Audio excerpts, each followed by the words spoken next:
হযরত উম্মে সুলাইম রাদিয়াল্লাহু আনহা, হযরত আনাসের আম্মা, গরিব মানুষ, নবীকে হাদিয়া দেওয়ার মতো কিচ্ছু নাই। সব সাহাবী নবীকে হাদিয়া দেয়, যুদ্ধের সময় অস্ত্র কিনে দেয়, টাকা পয়সা দেয়, নবীকে উপহার দেয়। হযরত উম্মে সুলাইম বলতেছে, আমি গরিব মানুষ, আমার নবীকে হাদিয়া দেওয়ার মতো আমার কিচ্ছু নাই, তবে আমার একটা 10 বছরের ছেলে আছে, ছেলেটার নাম হযরত আনাস। আমি একদিন আনাসের হাতটা ধরে রাসূলের দরবারে নিয়ে গেলাম, গিয়ে বললাম, ইয়া রাসূলুল্লাহ, আমি গরিব মানুষ, আমার একটা ছোট্ট বাচ্চার নাম তার আনাস, আমি চাই আনাস আপনার খেদমত করুক, আপনার জুতাটা আগায় দিক, আপনার ওযুর পানিটা আগায় দিবে, আপনার লাঠি মোবারকটা আপনার কাছে আগায় দিবে। হযরত আনাস বলেন, আমার বয়স তখন 10 বছর ছিল, আমি ছোট্ট বাচ্চা, একবার মায়ের চেহারার দিকে তাকাই, আর একবার রাসূলের চেহারার দিকে তাকাই। হুজুর সাল্লাল্লাহু আলাইহি ওয়াসাল্লাম আমাকে বলতেছেন, আনাস রে, যদি আমার কাছে তোমার থাকতে মনে না চায়, যদি তোমার মায়ের সঙ্গে যাইতে মনে চায়, চলে যেতে পারো। হযরত আনাস বলেন, আমি একবার মায়ের দিকে তাকাই, আর একবার রাসূলের চেহারার দিকে তাকাই। খোদার কসম করে বলি, যখনই আমি রাসূলের চেহারার দিকে তাকিয়েছি, এমন একটা আকর্ষণ, এমন একটা মহব্বত, এমন একটা অনুভব করলাম, যেন মনে হলো রাসূল আমার কতদিনের মহব্বতের পরিচিত মানুষ। হযরত আনাস বলেন, আমি দেখলাম আমার মায়ের চাইতে রাসূলকে আমার বেশি মহব্বত লাগতেছে, আমার মায়ের চেহারার চাইতে রাসূলের চেহারার ভিতরে মহব্বত বেশি ভেসে উঠতেছে। আমি এক দৌড়ে রাসূলের কোলের মধ্যে গিয়ে বসে পড়লাম। এই আনাস বলেন, আমি 10টা বছর রাসূলের খেদমত করেছি, জীবনে কোনোদিন রাসূল আমাকে বলে নাই, আনাস এই কাজটা তুমি কেন করেছো? জীবনে কোনোদিন বলে নাই, আনাস এই কাজটা কেন করলে না? জীবনে কোনোদিন এমন হয় নাই যে আনাসের কারণে আমি শব্দে বলতে হয়েছে। জীবনে কোনোদিন খারাপ আচরণ আনাসও করে নাই। নবী বলে, আমিও জীবনে কোনোদিন আনাসকে বলি নাই, কেন এই কাজটা করলা, কেন এই কাজটা করলা না? আমার রাসূল এত বড় চরিত্রের অধিকারী ছিলেন। যুবক ভাইরা আমার, তুমি তো রাসূলকে চিনলে না, তুমি তো ক্রিকেট খেলা নিয়ে ব্যস্ত, তুমি তো মোবাইলে জুয়া খেলা নিয়ে ব্যস্ত, ক্যাসিনো নিয়ে ব্যস্ত। আজকে এই গল্প শুনলাম, একটা যুবক ছেলে 9 লক্ষ টাকা হারে গেছে ওই জুয়া খেলে খেলে, তার বউ বাচ্চা রাখা, সে এখন বাড়ি থেকে বের হয়ে গেছে, পাগলের মতো হয়েছে। ও যুবকেরা, খবরদার মোবাইলে জুয়া খেলতে যায় না, মোবাইলের ভিতরে টিকটক দেখতে যায় না, সময়কে নষ্ট করিও না। ও যুবকেরা আমার, রমজান চলে আসতেছে, আসো আল্লাহর দিকে আসো, আল্লাহ পাক তোমাকে ডাকে, ইয়া আইয়াতুহান নাফসুল মুতমাইন্নাহ, এ প্রশান্ত হৃদয়ের অধিকারী বান্দা, ইরজিই ইলা রাব্বিকি রাদিয়াতাম মারদিয়া, আসো তোমার রবের দিকে আসো, তুমিও খুশি, আল্লাহ তোমার উপরে খুশি। ফাদখুলি ফি ইবাদি, তুমি আমার বান্দা হয়ে যাও, ওয়াদখুলি জান্নাতি। বন্ধু আমার যুবক ভাইদেরকে বলবো, ওয়াজ বহু হবে, সব শুনবেন, মাঝখান থেকে আমি আর আপনি হঠাৎ করে মরে যাব। আপনার আমার কাফনের কাপড় কিন্তু দোকানে ঘুরতেছে।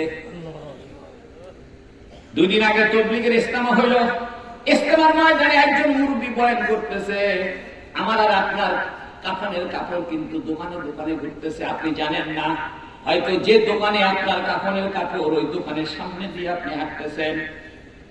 মৃত্যু কিন্তু অপেক্ষা করতেছে। মৃত্যু কোন সুস্থ মানুষকেও ছাড়বে না, অসুস্থ কেউ ছাড়বে না, কোন ধনী কেউ ছাড়বে না, কোন গরিব কেউ ছাড়বে না, কোন যুবক কেউ ছাড়বে না, কোন বৃদ্ধ কেউ ছাড়বে না। মৃত্যু অপেক্ষায় আছে, যে কোনো সময় কাউকে কাউকে ধরে বসতে পারে। ও বন্ধুরে, মৌতের কথা চিন্তা করেন, আখিরাতের কথা ভাবেন, জীবনকে এভাবে এলোমেলো ছেড়ে দিয়েন না। আসেন রাসূলের মহব্বত করেন, আল্লাহর মহব্বত করেন। আল্লাহর মহব্বতের সবচেয়ে বড় নমুনা হলো 5 ওয়াক্ত নামাজ পড়া।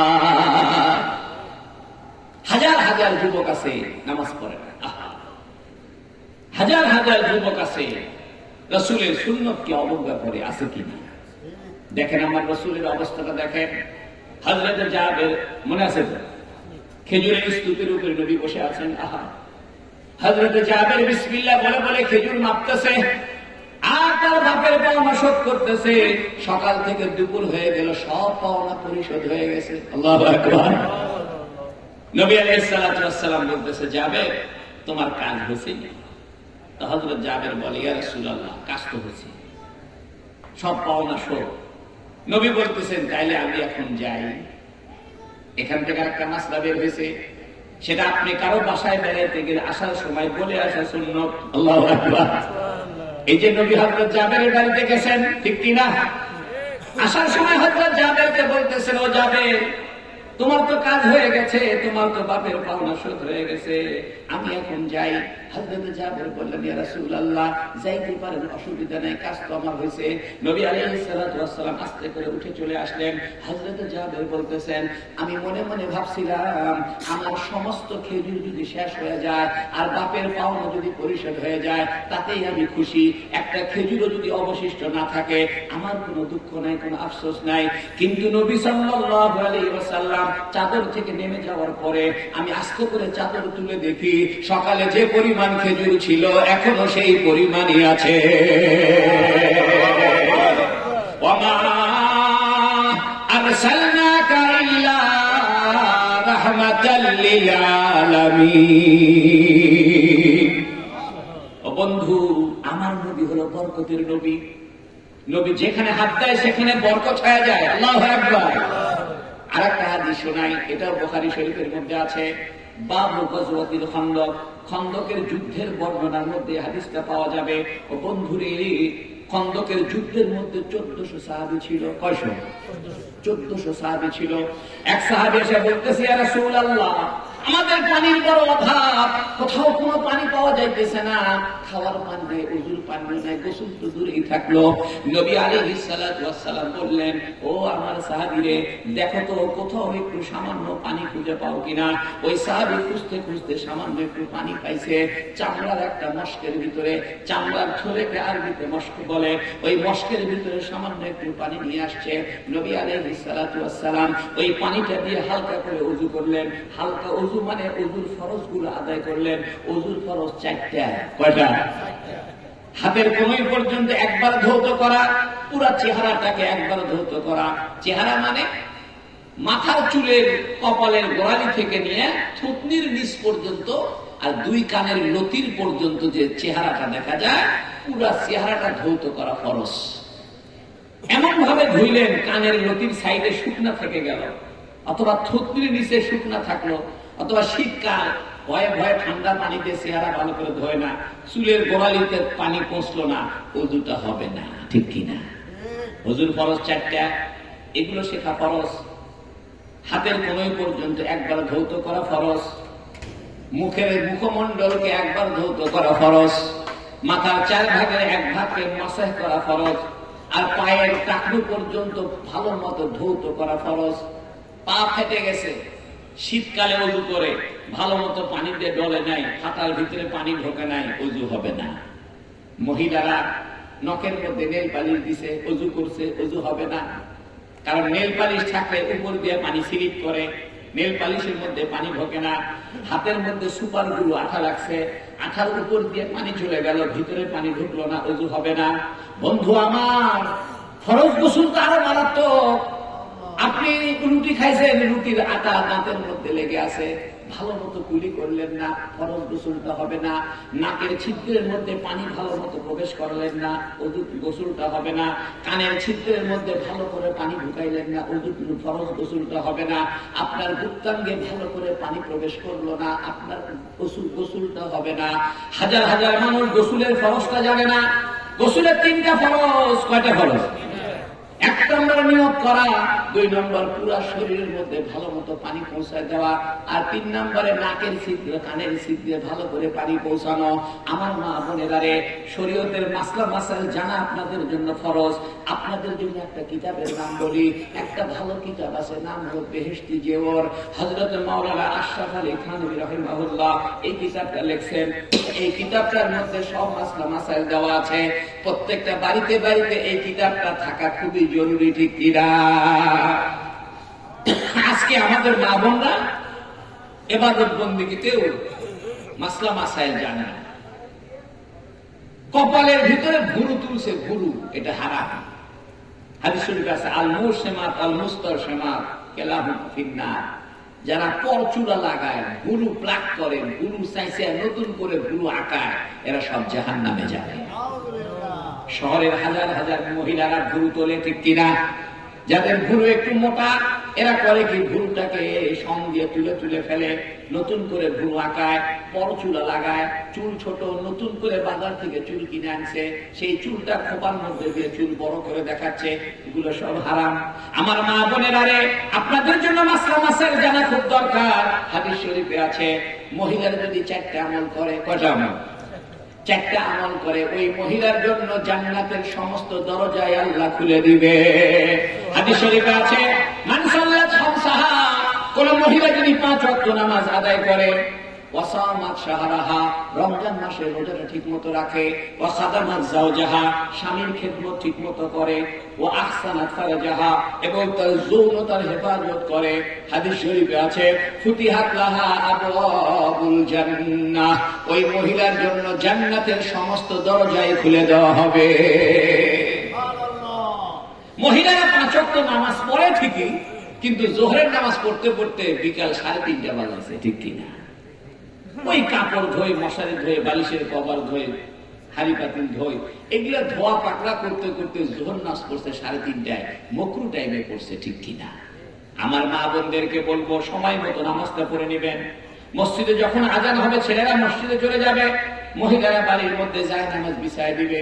এখন মহিলারা বলতে পারে হুজুর রান্না বান্না করতে গিয়া কাপড়ের মধ্যে হলুদের দাগ লাগছে, তেলের দাগ লাগছে, নামাজটা পরেই পড়ি না। আপনি নামাজের জন্য ভিন্ন কাপড় বানাইবেন। আয়েশা সিদ্দিকা বলেন আমাদের রাত্রিকালের পোশাক আলাদা ছিল, নামাজের পোশাক আলাদা ছিল। আল্লাহু আকবার বলেন। ইসলামের জিনিসগুলো এখন কাফেররা নিচে কিছু কিছু, আমরা বাদ দিছি। এই জন্য স্ত্রীর সঙ্গে রাত্রিকালীন থাকার জন্য ভিন্ন পোশাক, ভিন্ন চাদর ব্যবহার করতেন আয়েশা সিদ্দিকা রাদিয়াল্লাহু আনহা। নামাজের জন্য ভিন্ন চাদর ব্যবহার করতেন, যাতে এই চাদরের সঙ্গে ওই চাদরের মিলাপ না হয়, নাপাকি থাকার সম্ভাবনা না থাকে। এই জন্য মহিলারা নামাজের জন্য ভিন্ন একটা কাপড় বানাইবেন, বড় ধরনের ওড়না বানাইবেন, মাথার থেকে পা পর্যন্ত। যেই নামাজের সময় হবে ওই কাপড়টা গায়ে দিয়ে 2 রাকাত 4 রাকাত নামাজ পড়ে নেবেন। আল্লাহু আকবার। আমার মা বোনেরা রে, হাদিস শরীফের ভিতরে আছে মান সাল্লাত খামসাহা, কোন মহিলা যদি 5 ওয়াক্ত নামাজ টাইম মতো আদায় করে নেয়। 2 নম্বরে সামাত শাহরাহা, রমজানের রোজাটা রাখে।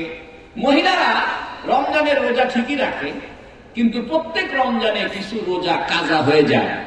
মেয়েদের প্রাকৃতিক কারণে, তাদের ন্যাচারাল কারণে, কিছু নাপাকির কারণে রোজা রাখতে পারে না।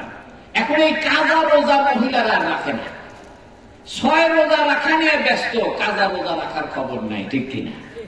এই জন্য নবী আলাইহিস সালাম বলছেন এই যে রমজান মাস আসতেছে, প্রত্যেক মহিলার 4টা 5টা 6টা 7টা রোজা কাজা হয়ে যাবে, অটোমেটিক কাজা হবে। এটা প্রাকৃতিক নিয়মে কাজা হয়ে যাবে, নাপাকির কারণে। এখন মহিলারা করে কি, শাওয়াল মাস আসলে খালি জিজ্ঞেস করে যে হুজুর এই 6 রোজা রাখবো। আরে 6 রোজা রাখার নফল ওটা বাদ দেন, পরে রাখেন, আগে কাজাটা আদায় করতে হবে, তারপরে নফল আদায় করতে হবে, ঠিক কিনা? 3 নম্বরে স্বামীর খেদমত করতে হবে। স্বামীর খেদমতের অর্থ কি?